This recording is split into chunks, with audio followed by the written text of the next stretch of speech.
Good afternoon, CFM. This is Coach Matt with our Wednesday workout. We're going to begin today with an old military favorite, 8-count bodybuilders, right? So we start standing up and we just count to 8. So the first one in this will feel a lot like a burpee. So just fair warning, right? So I go 1, 2, 3, 4, 5, 6, 7, 8. Got that? Okay. 1, 2, 3, 4, 5, 6, 7, 8.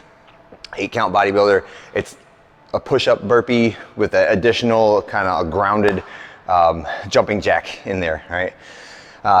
We did these way too many times when I was in basic training and back in the Navy.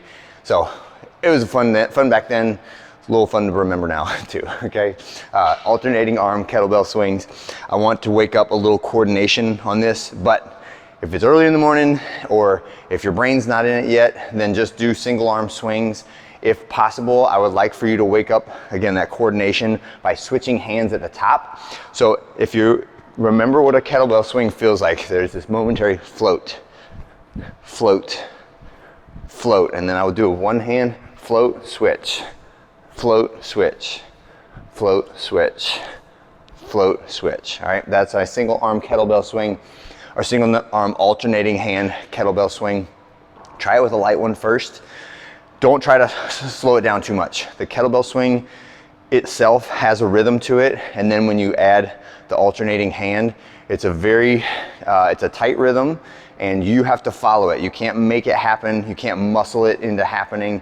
You've got to flow with it, and it's kind of like the kettlebell is your dance partner, and you can't lead too strongly. Otherwise, you'll end up switching at the wrong time, or you'll drop it, or you won't get the flow of it. Okay, so just try to relax, float with the kettlebell, and have some fun with it. Right? Those coordination demanding movements can be really fun when you have figured out how to do them, but it takes a little practice to get them right.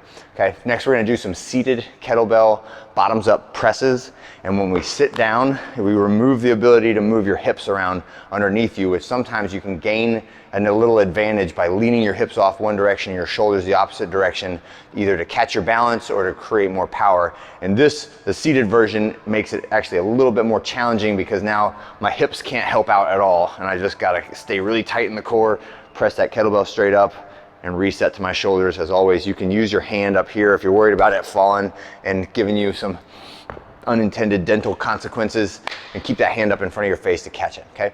Last one is just some bent over rows, kind of picking up where we left off with pulling yesterday. This is just a little bit of active recovery from all the pulling from Tuesday, right? But use an empty barbell, maybe 45 or 65 pounds if you want to add a little bit more, but really just wake up the pulling and the shoulders and all of the scapular posturing muscles before we go into our deadlifts, right? So our deadlifts today are going to be on a tempo. It's going to be a 3-second pause at the knees on your way down. And the goal for that is that we are trying to get into an ideal position in an isometric manner that we normally would not hold at, right? So normally when I'm going on the way down on the deadlifts, there is no stop at my knees, right? And I'm hoping that I get into the right position in the middle of my kneecap, right? I could be back here with my knees forward and my shoulders behind. This is not a good position. Or I could be here with my legs totally straight, shoulders way out front. Also not a good position. I want to have my shins vertical, bar in the middle of the kneecaps, and my shoulders are just itty bitty bit in front of my hands in this position, and I feel the majority of the weight is in my hips and hamstrings in that position. Then I'll go down, touch and go, all the way up, normal deadlift, set it at the knees. Where am I? Where do I feel the pressure in my feet? It should be right in the middle of my foot, and then down and touch and go again, okay? So that's our deadlift set. The percentages are probably 20-ish% lighter than what they would normally start off at, and they only go up to 70%. Because of that hold. It will tax your grip, it will tax your shoulders and your lats because we're having to hold that position at your knees for an extended amount of time. So it's 5 sets of 5 using those relatively tight range of percentages. When you finish that, we're doing some sprints and transitions, right? So it'll be a 15-second bite calorie sprint and then a 15-second transition, 15-second jumping lunges, count every rep. So when we do jumping lunges, we try to switch legs in the air and land in one position. So try not to go 1, 2, 1, 2, but make it 1, 2, 3, right? And if you need to use a band in order to get your feet to that switch position, I would rather you use a band and make your legs move faster than just go slower and do like a regular lunge, okay? So the point of what we're doing today is quick muscle movement and trying to jump, okay? So you'll have those transitions. So you go bike, jumping lunge, bike, and then we're done, right? And then rest a full recovery. And it should be in each of those 15-second increments, as many calories and as many reps as you can get, and we're counting reps per round, and then rest to complete recovery in between rounds, right? So the round will not take long. What is that? 30 minute 15. Minute 15 per round, and only 45 seconds of that is actually working, right? But it should be very, very taxing. By the time you finish that second 15-second interval on the bike, you should be, holy cow, I need 4 or 5 minutes of rest before I do round number 2, okay?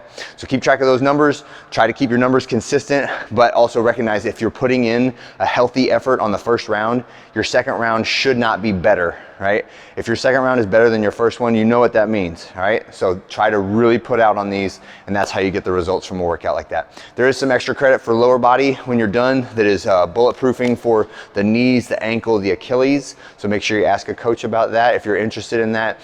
That all is stuff that, even though my knees don't hurt, I would say it's because of those exercises that my knees don't hurt.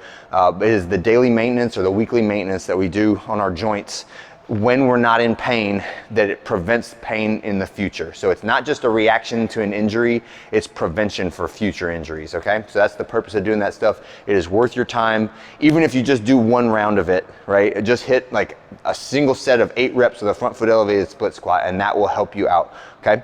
So ask a coach about that. Have a great one, and I'll see you guys on Thursday.